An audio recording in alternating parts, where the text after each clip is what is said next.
എല്ലാവർക്കും നമസ്കാരം. ഞാൻ ഡോക്ടർ പോൾ, എറണാകുളത്ത് നിന്നാണ് സംസാരിക്കുന്നത്. മറ്റൊരു എപ്പിസോഡിലേക്ക് എല്ലാവർക്കും സ്വാഗതം.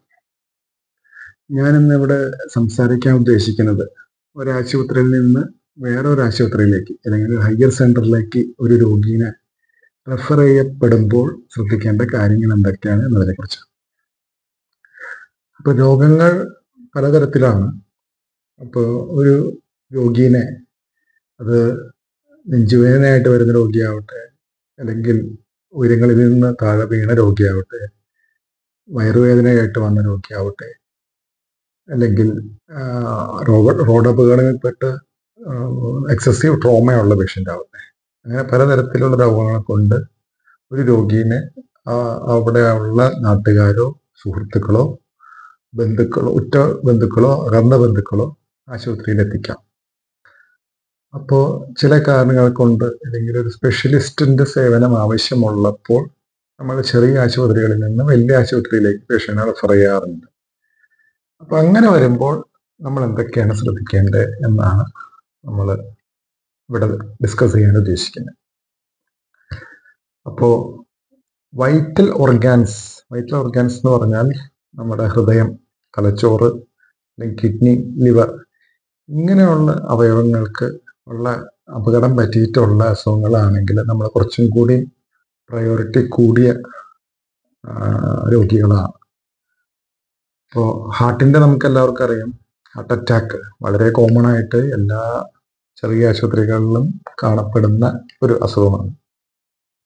അപ്പോൾ യൂഷ്വലി ഒരു നെഞ്ചുവേദനയായിട്ട് വരുന്ന രോഗിയെ അവരുടെ സുഹൃത്തുക്കളോ, നേരത്തെ പറഞ്ഞ പോലെ ബന്ധുക്കളോ ഒക്കെ ആയിരിക്കും ആശുപത്രിയിൽ എത്തിക്കുക.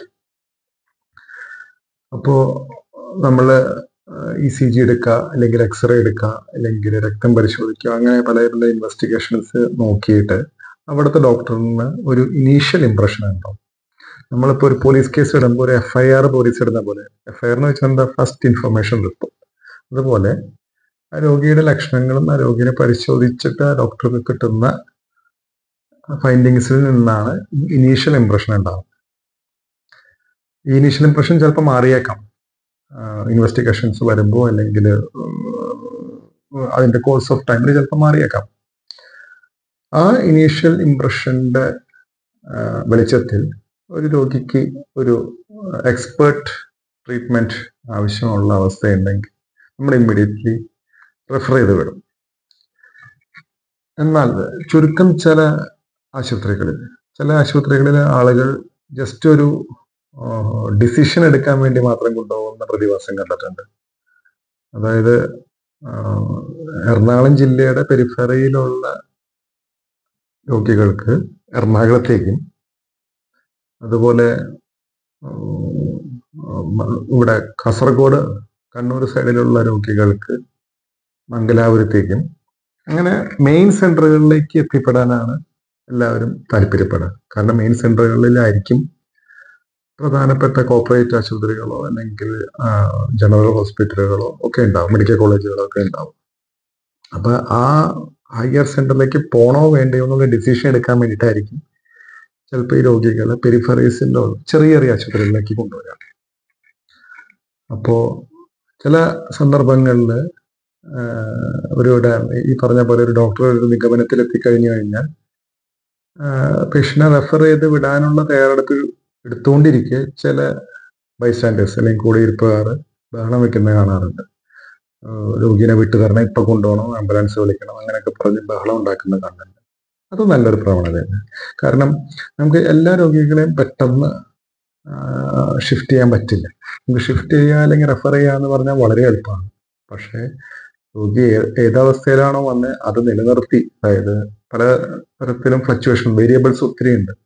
ഹാർട്ട് റേറ്റ് കുറഞ്ഞു പോയിട്ടുണ്ടാവാം, ഹാർട്ട് റേറ്റ് കൂടിയിട്ടുണ്ടാകാം, BP കുറഞ്ഞു പോയിട്ടുണ്ടാകും, BP ഷൂട്ടപ്പ് ചെയ്തിട്ടുണ്ടായിരിക്കാം, ഓൺഗോയിങ് നെഞ്ചുവേദന ഉണ്ടാകാം, അല്ലെങ്കിൽ രക്തം വാർന്നു പോകുന്നുണ്ടാവാം, എല്ലൊടിഞ്ഞിട്ടുണ്ടാവും, ഓപ്പൺ ഫ്രാക്ചർ ഉണ്ടാകാം, മസ്തിഷ്കത്തിന് ക്ഷതം വന്നിട്ടുണ്ടാവാം, ഇന്റേണൽ ബ്ലീഡിങ് ഉണ്ടാകാം. അങ്ങനെ സിവിയോറിറ്റി അല്ലെങ്കിൽ പ്രയോറിറ്റി ഹൈ ആക്കുന്ന പല കേസുകളുണ്ട്. അപ്പൊ ഇങ്ങനെയൊക്കെ ഉള്ള രോഗികളെ നമുക്ക് റെഫർ ചെയ്യുക എന്ന് പറഞ്ഞാൽ അത്ര എളുപ്പമുള്ള കാര്യമല്ല. നമ്മൾ പല കാര്യങ്ങളും അതിനകത്ത് ശ്രദ്ധിക്കാനുണ്ട്. നമുക്ക് വളരെ കെയർഫുള്ളി ഈ പറഞ്ഞ പോലെ ഹാർട്ടിന്റെ ഇടിപ്പും ഇത് BP-യുടെ നോർമൽ റേഞ്ചിൽ നിലനിർത്തുക, അങ്ങനെ പല പല അവസ്ഥകളും നമുക്ക് മെയിൻറ്റെയിൻ ചെയ്യേണ്ടതായിട്ട് വരും. അപ്പോൾ കൂടെയുള്ള ബൈസ്റ്റാൻഡേഴ്സ് അല്ലെങ്കിൽ റിലേറ്റീവ്സ് അതിൽ ബഹളം കൂട്ടുകയോ ആശുപത്രി തല്ലി പൊട്ടിക്കുകയോ ചില്ലടിച്ച് പൊട്ടിക്കുകയോ ഒന്നും ചെയ്തിട്ട് യാതൊരു കാര്യമില്ല. നമ്മൾ ക്ഷമയോടെ ആ പെരിഫറിയിലുള്ള ഡോക്ടറെ പറയുന്നത് വിശ്വസിക്കുക.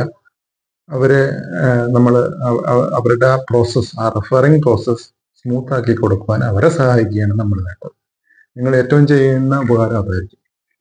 മിക്കവാറും രോഗികളുടെ അടുത്ത ബന്ധുക്കൾ, ചിലപ്പോൾ പാരൻസ് ആയിക്കോട്ടെ, അല്ലെങ്കിൽ ഹസ്ബൻഡ് ആയിക്കോട്ടെ, വൈഫ് ആയിക്കോട്ടെ, ഇവരൊക്കെ ദൂരെ ആയിരിക്കാം. അപ്പൊ അവർക്കൊക്കെ അവരവരുടെ സ്ഥലങ്ങളിൽ നിന്ന് ഈ പറഞ്ഞ ആശുപത്രികളിലൊക്കെ എത്തിപ്പെടാൻ സമയമെടുക്കും, ആ സമയങ്ങളിലാണെങ്കിൽ പ്രത്യേകിച്ച്. അപ്പോൾ ആ ഒരു ഷിഫ്റ്റിംഗ് പ്രോസസ്സ് വളരെ കെയർഫുള്ളായിട്ട് ചെയ്യേണ്ട ഒരു കാര്യമാണ്. ഇനി ഷിഫ്റ്റ് ചെയ്യുന്നത് എങ്ങനെയാണ്? അതും നമുക്കൊരു ട്രയാജ് ഉണ്ട്. നമ്മൾ എല്ലാ ആശുപത്രികളിലും പോകുമ്പോൾ പല സോൺസ് ആയിട്ട് എമർജൻസി ഡിപ്പാർട്ട്മെന്റ് ഡിവൈഡ് ചെയ്യാൻ നമുക്ക് കാണാം. റെഡ് സോൺ ഉണ്ട്, യെല്ലോ സോൺ ഉണ്ട്, ഗ്രീൻ സോൺ ഉണ്ട് എന്നൊക്കെ പറഞ്ഞ് കാണും.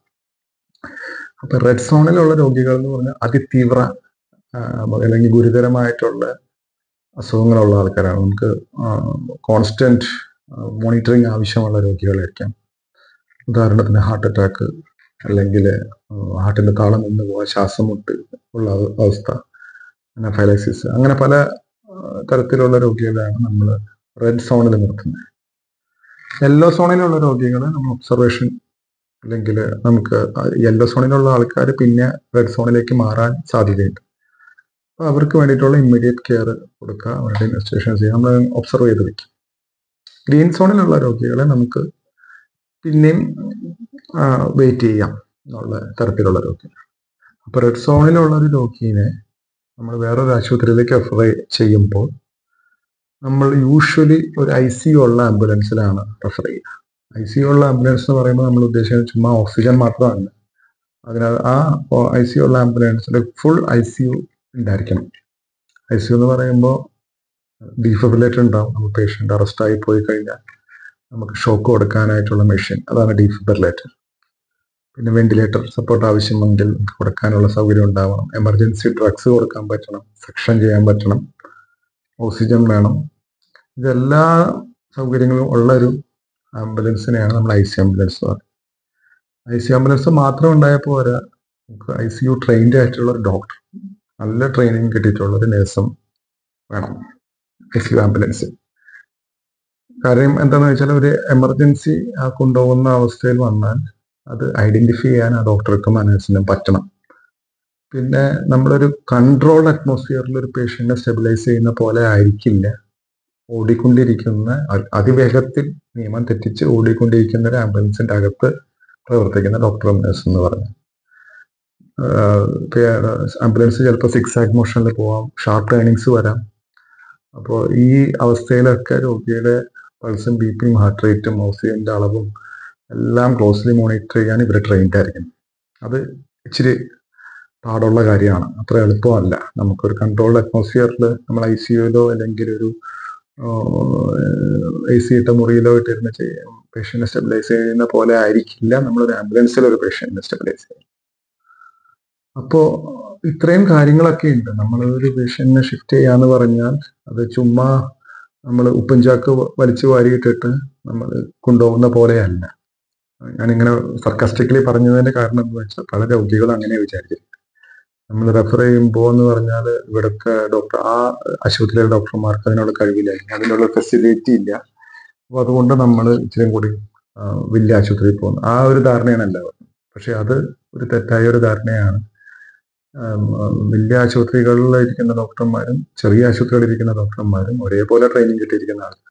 പക്ഷെ നിർഭാഗ്യവശാൽ ചെറിയ ആശുപത്രികൾ അതിനുള്ള ഫെസിലിറ്റീസ് ഉണ്ടാവില്ല, അല്ലെങ്കിൽ അതിന്റെ ഒരു സൂപ്പർ സ്പെഷ്യാലിറ്റി കെയർ കൊടുക്കാൻ പറ്റുന്ന ഉള്ള ഒരു ഫെസിലിറ്റി അവിടെ ഉണ്ടാവണമെന്ന് നിർബന്ധമില്ല.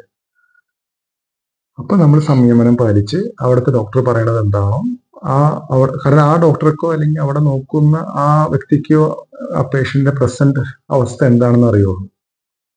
ഞാൻ പലതവണ കണ്ടിട്ടുണ്ട്, നമ്മൾ ഹാർട്ട് അറ്റാക്ക് വന്നിട്ടുണ്ട്, നമുക്ക് എമർജൻസി കെയർ കൊടുക്കണമെന്ന് പറയുമ്പോൾ ബൈസ്റ്റാൻഡേഴ്സ് അല്ലെങ്കിൽ കൂടിയിരിപ്പുകാർ അങ്ങോട്ടും ഇങ്ങോട്ടും നോക്കും. എന്നിട്ട് ഇപ്പൊ തരാം, രോഗിയായിട്ട് സംസാരിച്ചോട്ടെ എന്ന് ചോദിക്കും. അവർ ചെന്ന് രോഗിയോട് സംസാരിക്കാൻ നമ്മൾ അനുവാദം കൊടുത്താൽ അവർ ചെന്ന് സംസാരിക്കുമ്പോൾ രോഗി സംസാരിക്കുന്നുണ്ട്, കുഴപ്പമൊന്നുമില്ല, എന്നാൽ ഞങ്ങൾ വേറെ സ്ഥലത്ത് കൊണ്ടുപോയിക്കോളാം. ആ ഒരു മനോഭാവമാണ് എല്ലാവർക്കും. കാരണം നമുക്ക് ഇപ്പൊ കാണുന്ന അവസ്ഥയായിരിക്കില്ല അടുത്ത നിമിഷത്തിൽ കാണുന്ന അവസ്ഥ. അപ്പൊ അത് അവിടെ പരിശോധിച്ച് ആ ഡോക്ടർക്ക് ഒരു ബ്രീഫ് അല്ലെങ്കിൽ ഒരു യഥാർത്ഥ പിക്ചർ എന്താണെന്ന് അറിയാൻ സാധിക്കുള്ളൂ. അപ്പൊ അത് സ്മൂത്ത് ആയിട്ട് റെഫർ ചെയ്യാനായിട്ടുള്ള ഒരു എൻവയോൺമെന്റ് ഉണ്ടാക്കി കൊടുക്കുക എന്നുള്ളതാണ് നമ്മൾ ചെയ്യേണ്ടത്. ഇല്ലാതെ നമ്മൾ ബഹളം വെച്ചിട്ടുണ്ടോ അല്ലെങ്കിൽ ഇങ്ങനെയുള്ള ആൾക്കാർ യൂഷ്വലി എന്താ ചെയ്യണമെന്ന് വെച്ചാൽ അവരുടെ ബന്ധുക്കാർക്കോ അല്ലെങ്കിൽ മുതിർന്ന ഒരാൾക്കോ ഈ രാജ്യത്തിന്റെ വേറെ ഏതെങ്കിലും മൂലയ്ക്ക് ഇരിക്കായിരിക്കും, അല്ലെങ്കിൽ വേറെ ഏതെങ്കിലും രാജ്യങ്ങളിൽ ഇരിക്കായിരിക്കും. അപ്പൊ അവരെ വിളിച്ചിട്ട് അവരെ ആയിരിക്കും ഡിസിഷൻ എടുക്കുന്നത്, ഇന്ന സ്ഥലത്ത് കൊണ്ടുപോയാൽ മതി, അങ്ങനെ കൊണ്ടുപോയാൽ മതി. കാരണം അവർക്ക് ഈ ആ രോഗിയുടെ അപ്പോഴത്തെ അവസ്ഥ എന്താണെന്ന് യാതൊരു ഐഡിയ ഉണ്ടാവില്ല. അപ്പൊ ഞാൻ പറഞ്ഞു വന്നതിന്റെ രത്നച്ചുരുക്കം എന്താന്ന് വെച്ചാൽ, നമുക്കിപ്പോ ഒരു ഡോക്ടർക്ക് ഒരു രോഗിയുടെ അസുഖം എന്താണെന്ന് കണ്ടുപിടിക്കാൻ സാധിച്ചാൽ ആ രോഗിക്ക് എന്ത് ചെയ്താലാണ് ബെറ്റർ ആവാന്നും കൂടി തീരുമാനം എടുക്കാനുള്ള അവകാശമുണ്ട്. അപ്പൊ അത് അനുവദിച്ചു കൊടുക്കുക, അവരുടെ ആ റെഫറിങ് പ്രോസസ് സ്മൂത്താക്കി കൊടുക്കുക. അതാണ് നമ്മൾ ഉദ്ദേശിക്കുന്നത്. മിക്ക സമയത്തും സംഭവിക്കുന്നത് എന്താണെന്ന് വെച്ചാൽ, ഈ രോഗിനെ കൊണ്ടുവരുന്നത് ഞാൻ പറഞ്ഞ പോലെ സുഹൃത്തുക്കളോ അകന്ന ബന്ധുക്കളോ അല്ലെങ്കിൽ അടുത്ത ബന്ധുക്കളോ ഒക്കെ ആയിരിക്കും. മിക്കവാറും ഇവരുടെ ക്ലോസ് റിലേറ്റീവ്സ് കൂടെ ഉണ്ടാവണോ നിർബന്ധമില്ല. അപ്പൊ ഇവരൊക്കെ അവര് താമസിക്കുന്ന സ്ഥലങ്ങളിൽ നിന്ന് അവിടെ എത്തിപ്പെടണമെങ്കിൽ സമയമെടുക്കും. ചില രോഗങ്ങൾക്ക് നമുക്ക് വെയിറ്റ് ചെയ്യാം, നമുക്കൊരു ഡിസിഷൻ എടുക്കേണ്ട ആവശ്യമില്ലാത്ത കേസുകൾ. പക്ഷെ ചില സന്ദർഭങ്ങളിൽ നമുക്ക് റൈറ്റ് അവേ ഒരു ക്വിക്ക് ഡിസിഷൻ എടുക്കേണ്ടി വന്നേക്കാം. ഉദാഹരണത്തിന് ഹാർട്ട് അറ്റാക്ക് അല്ലെങ്കിൽ മസ്തിഷ്കത്തിന് സംഭവിക്കുന്ന സ്ട്രോക്ക്, അങ്ങനെയുള്ള കാര്യങ്ങൾക്ക് നമുക്ക് ഉടനടി ആക്ഷൻ എടുക്കണം. കാരണം നമുക്കൊരു വിൻഡോ പീരീഡ്സ് ഉണ്ടാവും. നമുക്ക് അസുഖം വന്നിട്ട് അല്ലെങ്കിൽ ക്ഷതം ഏറ്റിട്ട് മുതൽ അപ്പോൾ വരെയുള്ള സമയം, അതിനെയാണ് നമ്മൾ വിൻഡോ പീരീഡ് എന്ന് പറയുന്നത്. നമുക്കത് ഹൃദയത്തിനും ഉണ്ട് തലച്ചോറിനും ഉണ്ട്. അപ്പൊ ആ വിൻഡോ പീരീഡിനുള്ളിൽ നമ്മളൊരു ആക്ഷൻ എടുത്തില്ല എന്നുണ്ടെങ്കിൽ രോഗിക്ക് അത്രയും ഡാമേജ് സംഭവിക്കും.